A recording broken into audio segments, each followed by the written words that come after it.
I woke up and decided to bake some carrot bundt cakes, so I went to the shops to buy some carrots. While I was there, I saw some pineapples on discount and I decided to take these as well for another bake. And then off to the egg section to get my eggs because I had run out. So now I go to the checkout and pay for my stuff.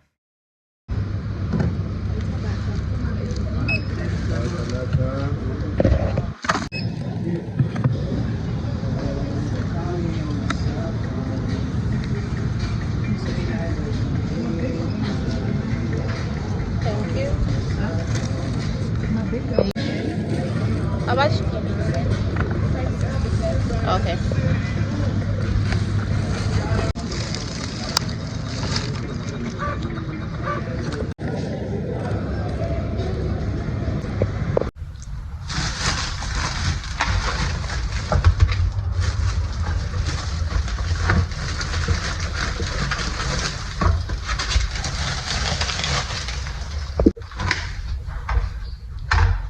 As I always say, it's important to weigh your ingredients. I weigh mine using a scale. I don't use cups. And I've converted recipes I've had in cups into grams and to metric. But I haven't finished all of my recipes, but I will get them one day.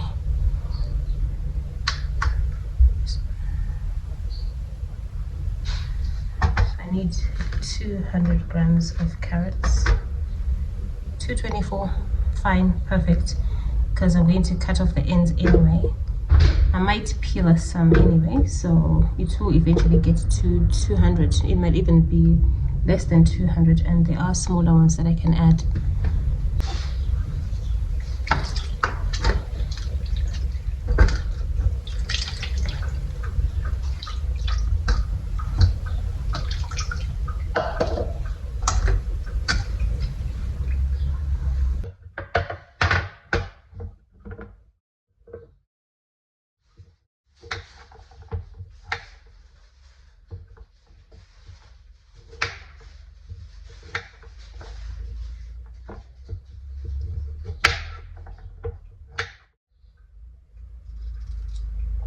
Remove some of the muddy areas that are hard to clean so that you don't have crunchy cake with mud in it.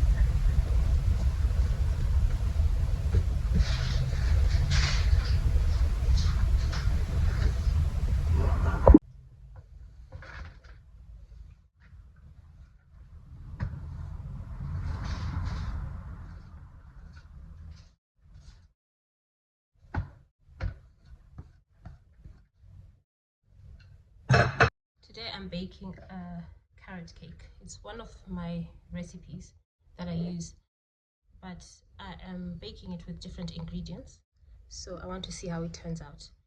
I am baking it in a Bundt tray today, Bundt tin. This is a Nordic ware Bundt tin, one of my favorites. If you've watched my videos, I've used these quite a few times. And I also have the mini one. This is almost like cupcake size, and it has the same decoration. So now I'm thinking whether to bake the big one or some small ones. I'll decide, but I think I'll make the big one today. Yeah, and I'm going to prepare it as I usually do. Okay, so I'm going to line my Bundt tin with some margarine. This is the first time I've used margarine to butter my tray. This is the first time I've used margarine to grease my tray. I always use butter, but I don't have butter at the moment, and I have a bit of margarine which I am going to grease my tin with. I hope it works well and hopefully it doesn't stick. I don't know, but I've never used margarine before in the first time. And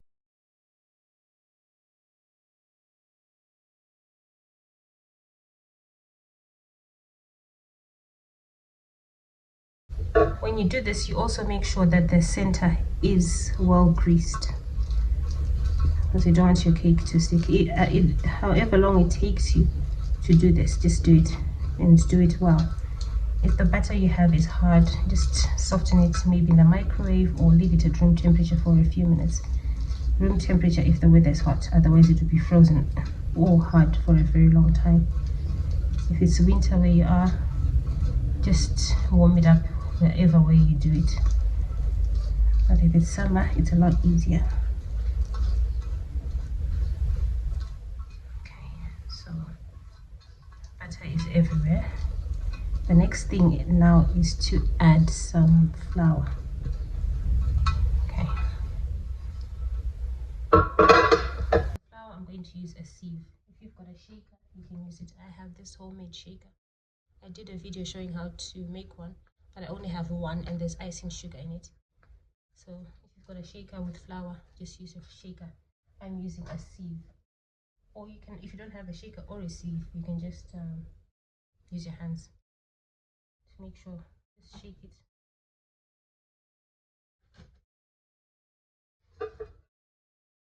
This is not working very well because it comes out quite slowly, so I might tip some into.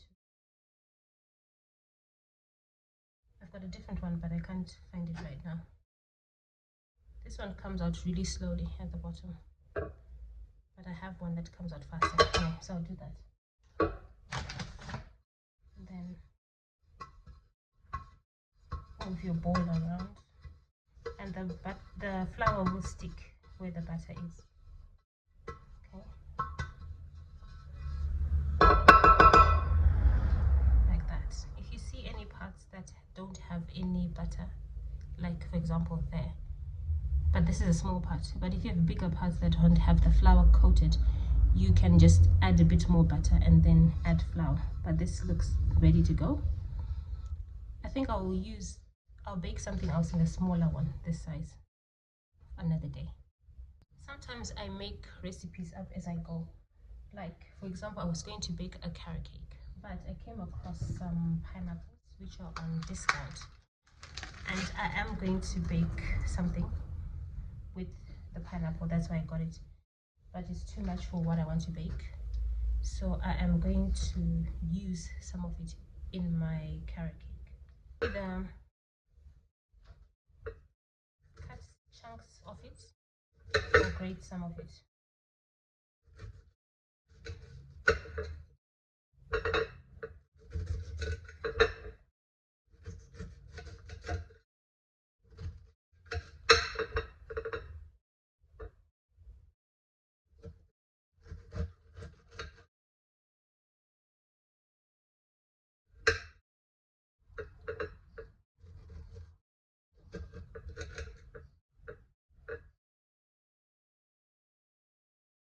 Cut chunks out of this, small pieces of the pineapple.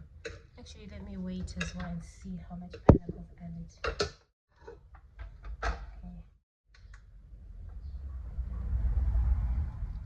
let me zero it out from there.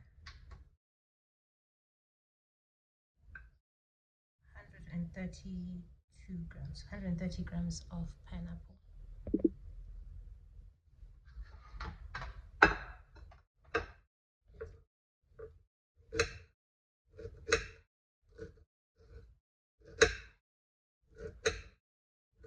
This center part can remain quite crunchy even when baked, so I'm going to cut around it.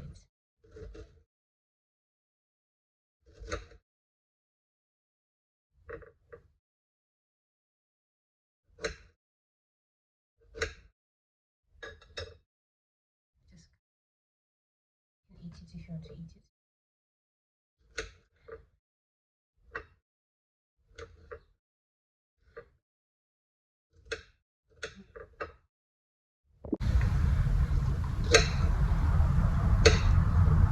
I've tasted some of the pineapple and it's very sweet, and it tastes like pineapple and it smells like pineapple.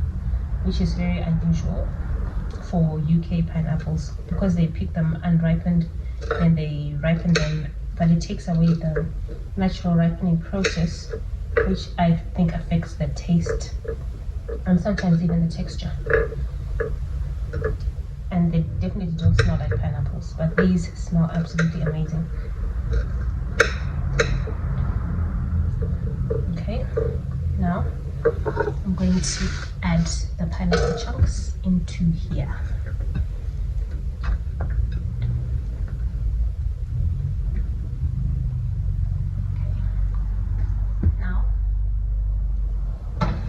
Time to add the rest of the ingredients. I wrote out my scale. It's on grams, but it's absolutely fine when you're measuring liquid if it's in grams or milliliters. I am adding 250 milliliters of oil.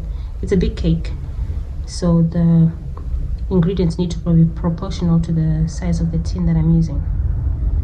Okay, that's 250. Recipe, because I'm using oil, you don't have to worry about creaming the butter and the sugar, so you just add everything in one go. So for my eggs, I'm going to crack them. I need 4, and like I said previously, if you live in a country where you think the eggs are most likely off because of the weather, just crack them separately. I need 4 eggs. So 1. Don't be tempted to put all 4 in there, because you might crack 3 good ones and then the 4th one will be the bad one, and then everything is ruined. So do it one at a time.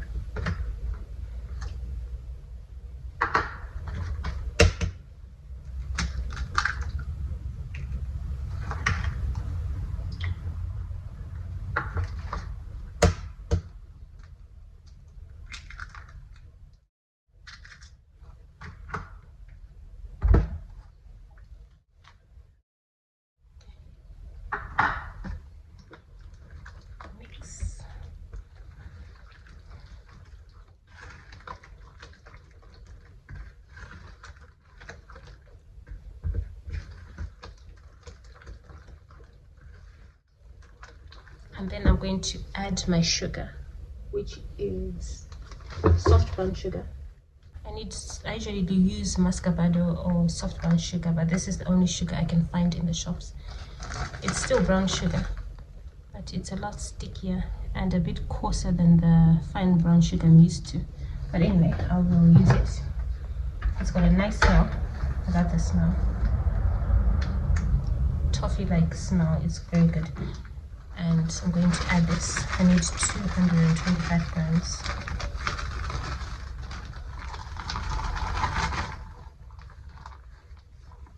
Which is really the rest of the sugar I had. Which is really the rest of the sugar I had. So that's great. And mix it in.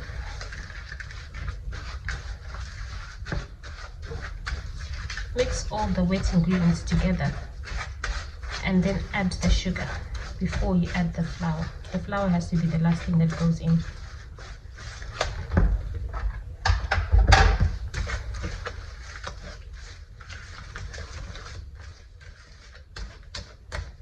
Break off any sugar lumps because they don't always bake into the mixture. So sometimes you find lumpy clumps of cake, which you want to avoid. Now I add my spices.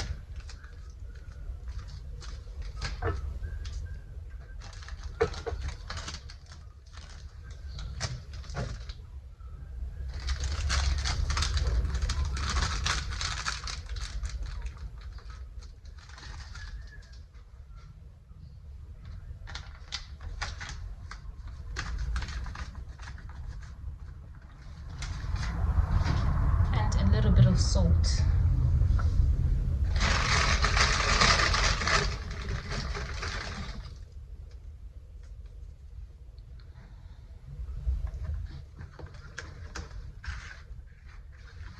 Smells amazing. Okay, now I'm going to add my flour.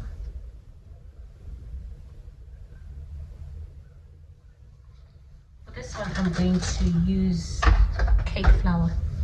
I noticed there's self-raising cake flour, but I'm using the plain cake flour.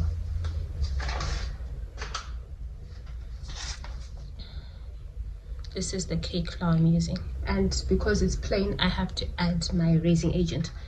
Don't forget raising agent, because even though it says cake flour, it doesn't have raising agent, which I was taken back by. I thought cake flours had commercial cake flours. I thought they had raising agent, but that was a while ago. So I assumed cake flour was self-raising flour, because you don't find this in England, cake flour. I had to make my own, and it should have, I don't know about this particular company, but usually they add what's it called, corn flour in it. It's supposed to give fluffier cakes. So I'm going to try this out. I need 300 grams of this. Baking at home, there's no need to have lots of bowls. You don't even need to put your flour separately, but it's easier for me when I'm recording and creating content, because I can just pour things into there. But if you are baking at home, you can get it straight from the packet. Just put your bowl on the scale, zero it out, and then add the next ingredient. But for me, I need to put it in a bowl separately. So I have 300 grams of flour in there. To make it self-raising, which I usually do, is to put a teaspoon of baking powder for every 100 grams of flour. So that's the same method I'm going to try now.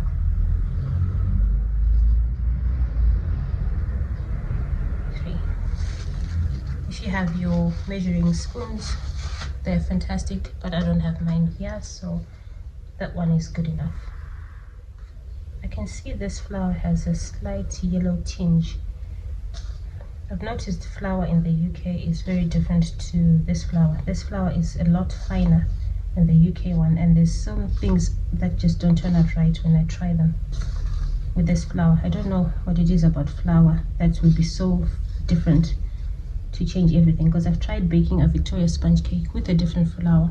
It just doesn't work. It seems like the 1-to-1 butter or fat and flour recipes don't work. I'm going to try again with Gloria flour. I did try it before and it didn't work, but I will try again, probably with the cake flour this time, because I used self-raising flour last time and it didn't work when I was trying to make a Victoria sponge cake. Okay, so now I'm going to add the flour in there all in one go and then mix it. This time I cannot say mix until smooth, because it got carrot bits in there and I also have pineapple chunks. So just mix until your flour is mixed in and it's as smooth as possible, where you don't see the flour, that is, when your flour is all mixed in.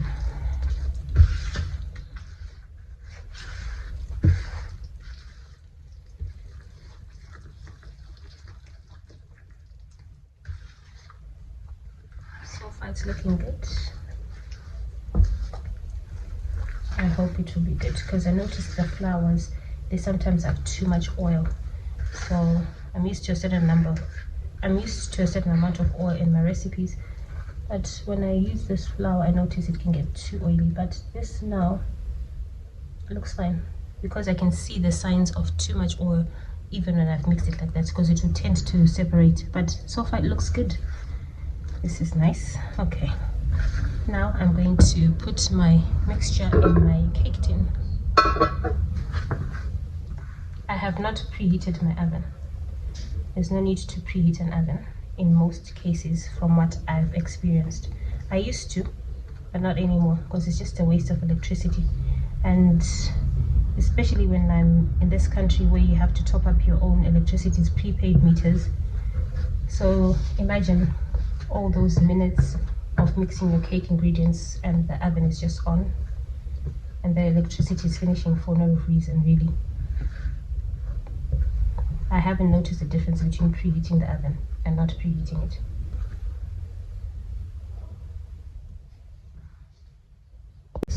So this is now going in the oven for about 35 to 40 minutes at 180 degrees Celsius.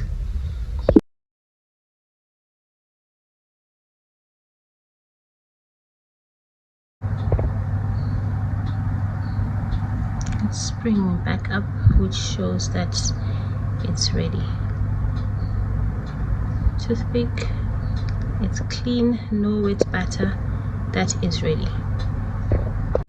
I'm now going to leave this in the tray for a few minutes, about 10 to 15 minutes, and then I'll come and flip it onto the cooling rack to cool completely.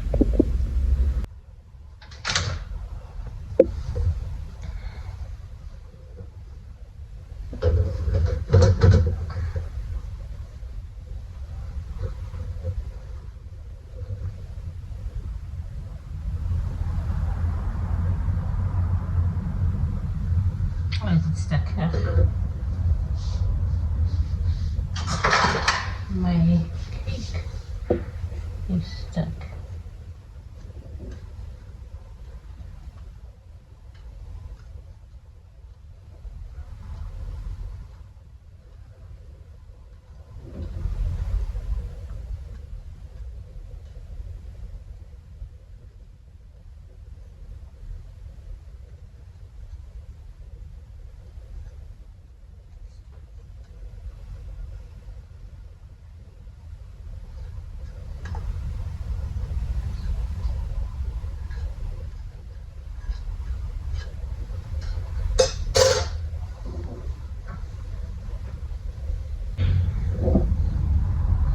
So if it's a bit stuck, you just go around the edges.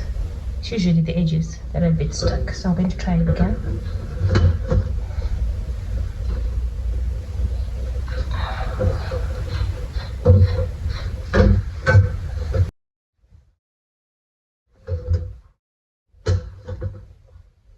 Yep, very stuck.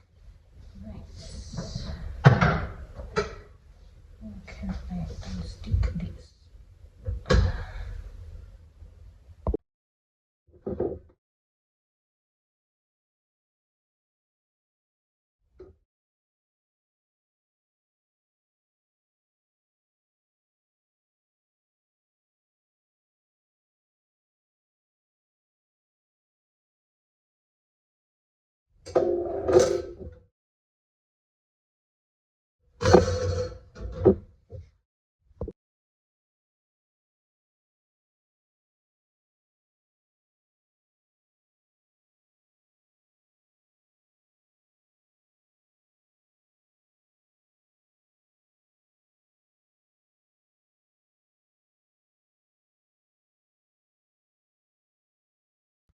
I've never had my cake stick so badly, especially not in this tray. So I don't know what the problem is. I used margarine for the very first time to grease it and then flour it. Could it be a margarine problem? I don't see how that could be. Could it be the flour or something else? This is the first time I've baked with Bundt tins for probably over 10 years, and this has not happened. So I don't know, what could it be? I will try again. This time I will butter it with my usual butter and flour and see if there's a difference. I wouldn't think margarine and flour would make such a big deal, but anyway, it's happened. Cake is very well done, completely edible. You can still decorate it however way you want and then eat it.